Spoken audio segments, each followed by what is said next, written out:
So the question was this: why did Nedzu need him at all? He could cross something about All Might off of his list, even as one of the only people who knew about One for All. It wasn't as if Nedzu was all too interested in such a quirk himself. Or maybe it really was because of a mistake in his files. But no, he wouldn't need to be called up to the office for something just as small as that. And even if any other principal would call on him to ask about whether or not his quirk status was correct as quirkless, Nezu once again knew of One for All. So what really was this whole thing about? Izuku quietly tapped 3 times on the mammal's door before he almost immediately heard a soft click of mechanical gears to signal the door was no longer fully locked. And as he walked past the two facing together brook couches, the office chair spun around to reveal the principal himself. Am I a dog, mouse, or bear? Most importantly, I'm the principal. Black beady eyes fixated on Izuku as a tear of sweat slowly dripped down the back of his neck. Any hope of Aizawa being wrong about Nezu specifically wanting him to visit going down the drain. The perpetual smile on the creature's face widened slowly as he took in the fear Izuku must have been producing as Nezu stood up. Why don't we take a seat for this, shall we? The smile grew more sadistic in nature, and Izuku gulped, quickly settling down onto the worn couch which viewed the door, being careful not to take his eyes off Nezu as he grabbed a remote and metal shutters slowly began to descend down from every window. Was he about to die here? Eventually, the rocked rat bear sat down on the opposite couch and sipped a cup of tea Izuku hadn't seen in his hand earlier. The tea was still piping hot too. Steam trailed from the top of the cup as the hybrid sipped. They were left in uncomfortable silence for what was probably a full minute, Izuku choosing not to disturb Nezu as he continued finishing off the tea. The boiling hot tea, he might add. Only when the cup was totally empty did Nezu look up at him, and have his smile grow wider. Setting the cup upon a placemat, the other then looked over him for a moment. You're an interesting person, Izuku Midoriya. Don't you know that? A dink occurred, and suddenly another cup has risen from the table full of new tea. The hybrid caressed it in his paws before looking back to Izuku, who had frozen. I mean, one of the 344 Japanese kids, of whom are all quirkless, just happens to meet one of the two men who could pass along a quirk. And not just any quirk, mind you, but maybe one of the most powerful quirks the world has ever seen, from one of the most powerful heroes the world has ever seen. I mean, the odds are truly phenomenal. Izuku jolted back, thinking about where this could be headed. Was Nezu actually suspicious of him? Or was there another unknown factor leading to just why they were currently having this conversation? The mammal chuckled to himself, once again placing searingly black eyes on Izuku's own, which made him flinch back. And not only just a quirkless kid, but one of the few who has dreams of becoming a hero with a great mind to boot. As you very well must know, the unemployment rate for quirkless folk is at an astounding 78%. Not to mention the suicide rate for quirkless kids being at the highest rate ever seen at about 43% itself. This in turn is the highest in Japan of all places. This heightens the further southeast one travelers. You were born in Mustafa, right, Midoriya-kun? Right around the center of Japanese heroic. at about Mustafa, I would raise the 43% chance to be 65 myself. And what interesting statistics are those? Izuku felt his hands beginning to tremble. Where was Nedzu going with this? Was he trying to probe some kind of information from him? Best to remain curious. Don't show what he's thinking about where this could be headed, otherwise Nedzu may find whatever he's looking for if he hasn't already. Nezu-sensei, what are you? Why don't we drop the honorifics here, Midoriya?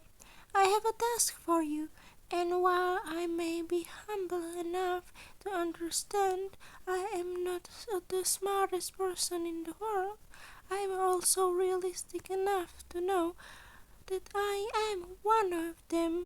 So why don't we cut to the chase here to not waste time? And just like that, Izuku now had an inkling of what was going on. Nedzu wanted something only he could give, and since All Might wasn't here, it likely wasn't to do with One for All, which meant the only thing this could be alluding to mean this is something about the gala, right, sir? He mumbled under his breath and knew it'd been the right choice to reveal he had an idea from the smile which only grew over his principal's face. Why, Midoriya, you are exactly right. Beady eyes turned sharp, and all of a sudden there was a projector screen lowering down to the right of them. While Izuku didn't jump himself, he let out a short squeal of shock as the rumbling noise began to take place. Nedzu rises and eyed him, but otherwise took short sips of his tea. While you may know of more acclaimed artifacts, such as the copper epithet of Funashioka or the first quark copy of the Rosetta Stone to match that which lies within the British Museum, there are a few more items of which we at UA are particularly proud of holding. On the screen, two side-by-side pictures were shown of an old rusted copper sheet and then what he almost thought was tableau, which must have been the copy of the very famous Rosetta Stone. However, those of us who are in the know of things, we are aware of a far greater prize that is held within our walls. And suddenly a painting came to screen surface. Izuku really couldn't tell what made him feel like this, but the painting felt anguished. It was a video that was playing very obviously, but the scene shown on the painting surface was somewhat heart-wrenching. Hands outreached, grasped and fled toward the sky as hellish landscape the hands were reaching from grew up into a heavenly land of clouds as angels and cherubs waltzed in the painting oil, entirely unaware as to what was going on beneath them. Or perhaps, judging from the three cherubs that lay off to the far left of the canvas, who were descending down, only to throw one of the owners of the outreached hands from their paradise of clouds, the angels and cherubs were simply ignoring what was going on below them. While he had been trapped in thought, Nedzu stood up on the table and walked over to the screen showing them the Earth-like scene. His face was unusually solemn for one so normally unbothered by the nature of humans. This, Midoriya, is the piece Ciento Puerto alle Porte del Inferno by Isaia Marchetti. Or when translated into English, asking forgiveness at the gates of hell, otherwise known as the Gates of Hell painting. The two of them sat in silence for a few moments longer. Izuku felt his gaze enraptured by the piece. His eyes were unable to tear away, even when the video of the moving pain froze for a moment before turning back to the beginning, and just once again moving to an unheard waltz. After one more play of the entire scene, Izuku had to tear his mind off of the awfully tragic painting and look towards his principal, who was still staring up at the piece, his mouth set into a firm and straight line as he seemingly pondered the work. Why is it so? He struggled for words before Nedzu slowly spoke. Agonized? Afraid that words would fail him, Izuku simply nodded. Letting out a sigh, Nedzu clicked off the screen, which returned to a blank state. The two of them now left together without the painting to destroy them both. This painting, Nedzu before a grimace fell over his face. Unused to such an open display of emotion from his principal, Izuku blinked at the other in shock. Isaiah was the first quirk painter in history, not assumed, but the true first quirk artist in the world. As a refugee from the Italian-Austrian War, she'd seen the true violence and experienced much of it herself, as the war was not kind to her nor her family. The mama scratched the side of his nose before continuing onwards. And when she painted her first piece of just what she had experienced, her quirk was discovered as one of the first in existence, a quirk to impact all of one's emotional status into the whatever work they created, or so we assume. Etched into the back of the piece are the words, "If there is a God, he will have to beg for my forgiveness." This is believed to be a homage to old writings found at the site of the Holocaust, and was also believed to be the last thing she ever wrote before being put to death. It took Izuku moments to even fathom the pure magnitude of those words. But even then, just why was Nedzu showing him this?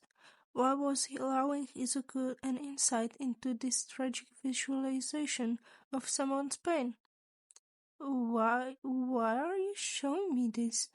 Is there a point to all of this? What are you wanting me to do?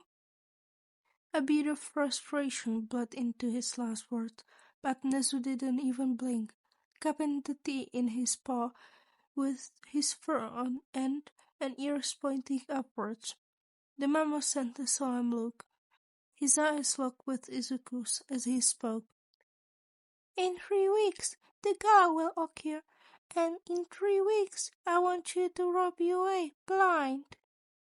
Izuku blinked a few times, rubbed at his eyes, then blinked again, while jolting up to his feet. I'm sorry, you want me to what? Nedzu just grinned smartly, sipping from his tea, but seriously he wanted him to do what? Smiling in what inevitably must have looked like a grimace, Izuku sat back down onto his couch. I'm sorry, sir, but I must have misheard. Oh, no worries. You never misheard a thing, actually, unless you didn't hear the words, "I'm wanting you to rob you away." After all, if you heard something else, then yes, you would have been correct in being under the assumption that you have misheard my intentions. And the menace of a schoolteacher just crossed his legs elegantly, as if he hadn't just proposed the most preposterous thing Izuku had heard in his life. rob UA at one of the most hype-up and elite events in the whole Japan? An event made him that would be filled only by either the strongest people, strongest quirks, and most influential and wealthy politicians who practiced shadow governmented their entire society. Nedzu wanted him, Izuku Midoriya, to rob his own school, and that was the biggest question in his mind. Why was one of the smartest creatures in the world wanting a simple first-year heroic student to rob his own event? Why, he began without thinking, face crunching up in thought. Why are you wanting a student to rob your own school of stuff you already own? Nedzu's grin stifled for a moment, and for a second Izuku hoped that his principal had discovered reason, before once again that sadistic glare came to the other's eye. Izuku shuffled as his teacher began to speak. Why, you do have a point there, Midoriya. Why would I be wanting to recruit a simple student such as you to rob a school that I govern? You are certainly correct about it not making much sense in those regards, but would you mind so terribly if I were to explain to you my situation at the moment? Nodding at the mammal, still slightly shocked, Nedzu took it as his moment to continue on. Now, put yourself in my shoes. You may just be able to relate to some of this, so I will be brief. You've been hurt by humans, many times, in fact, and every time has been a conscious effort on behalf of the human or humans in general. Most students do know the rumor of me being the love subject, but did you in fact know that this is very much not just a rumor? Izuku absentmindedly nodded, causing the chimera to get a sadistic look in his eyes. It was probably best to just gloss over how Nedzu said he may be able to relate to some parts of his history, Izuku thought, but nonetheless he felt his hands curl up into fists, nails dragging across Dawn's skin piercingly. So you've been hurt by humans before, but then something happened, an event that changed your whole life around, and now you have struggled up to the top of the very same society which used to put you down. You understand this, right, Midoriya? And Nedzu gave him a glance to which Izuku looked away.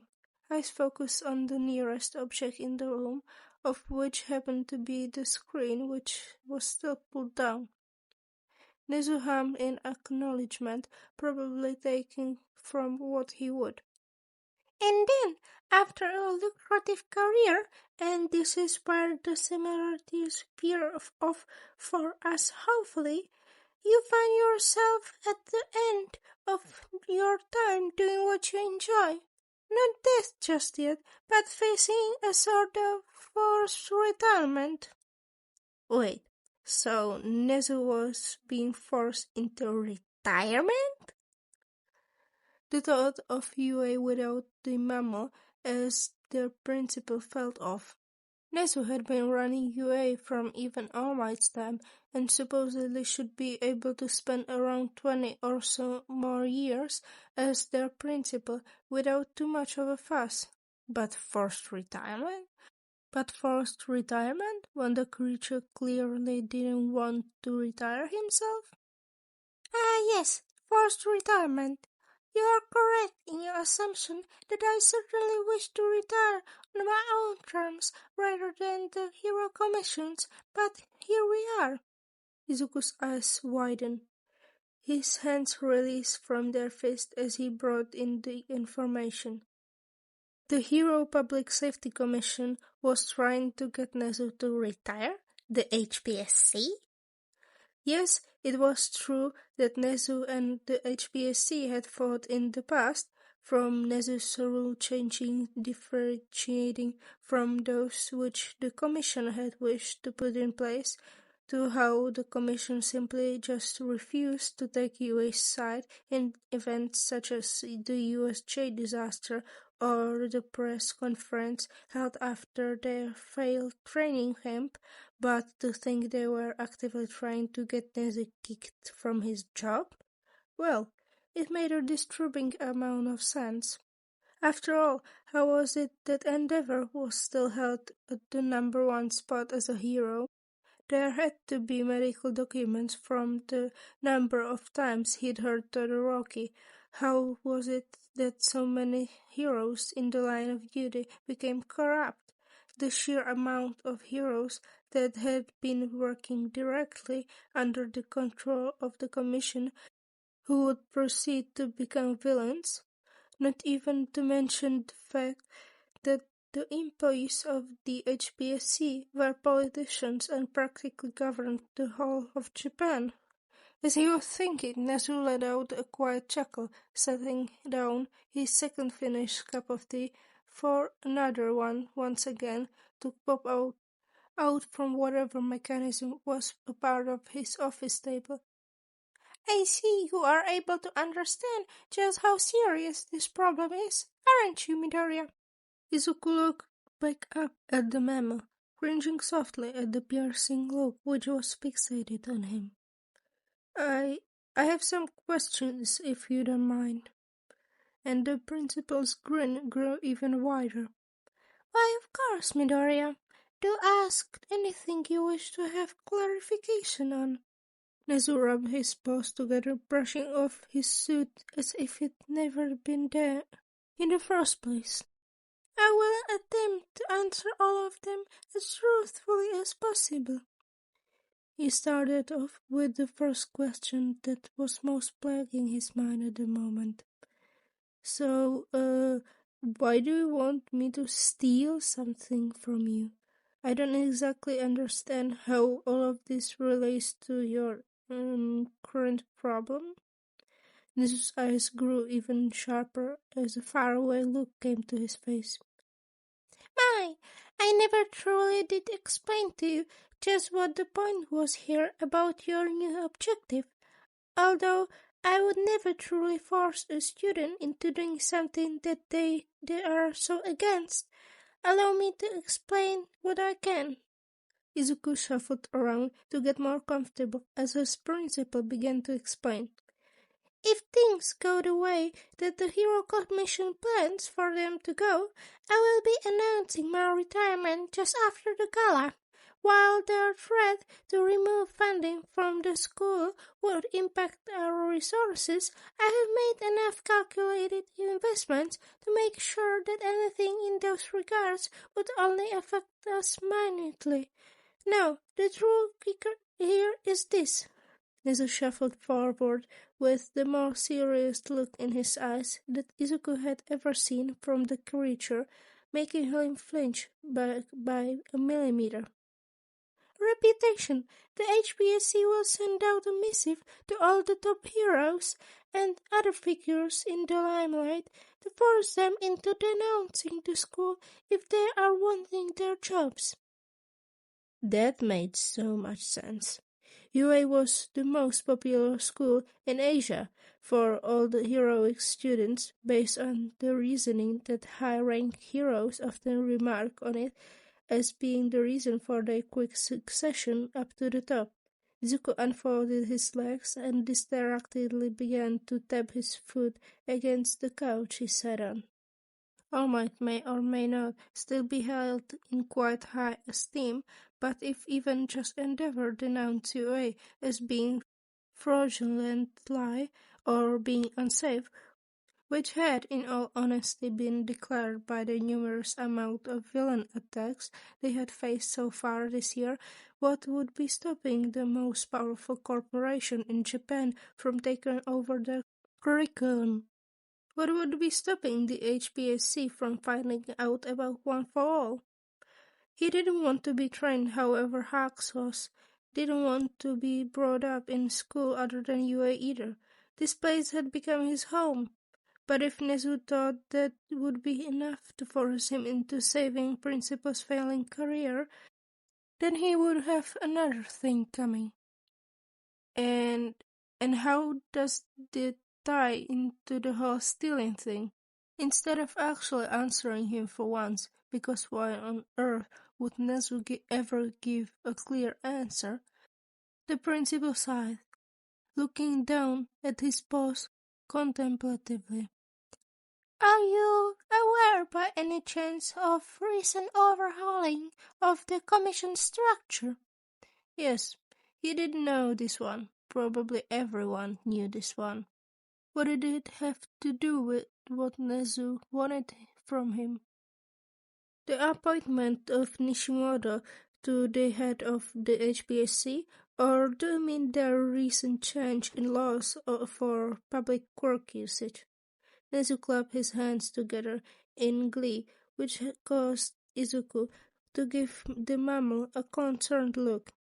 The first one of those, but it is truly wondrous to know that the youth of today are still so interested in laws and other boring subjects. Izuku blushed at the praise, while slightly hurt to think that his own principal of a school thought laws were boring. Oh wait, never mind. With all the things their class had gotten away with, it actually made a lot of sense. Yes, Mr. Isao Nishimoto kept it quite in papers, so I would doubt too many of your peers who are not as motivated as you are to go over current events would know that the former Madam President is no longer in charge. While Madam President herself was quite the interesting person herself, I regret to say that Commissioner President Nishimoto is rather inspired by Madam President's predecessor. Perhaps a bit too inspired when one thinks about just what drastic actions he took, thinking it would make things right. Something was off about Nedzu, Izuku noted silently. Maybe there was a draft, but the mamma's hair was sticking up on the end whenever he mentioned that predecessor to a newly formed president. A horrible thought came to his mind, which Izuku attempted to shut down the moment it even occurred to him, because Nedzu had never publicly released who had conducted whatever horrible experiments he had gone through. Then who was to say it was even a villain organization in the first place? But yes, Izuku zoned back in as Nedzu continued talking. Mr. Nishimoto has some very specialized view on what a hero should be like, and an uncombative non-human like me fits the bill quite cleanly. The gala will be his first public appearance as a representative of the HPSC, and it is then I have decided to strike. This probably had something to do with the whole Rob UA thing, so Izuku straightened up to listen. The HPSC will be fully funding all security for the event, and when I convinced them to remain with having all of their heroes stand on little in case of break-in, they responded as to how UA was only being broken into as it wasn't under their control. That their security would be better than just an animal playing at being human. The mammal was practically spitting out his words now.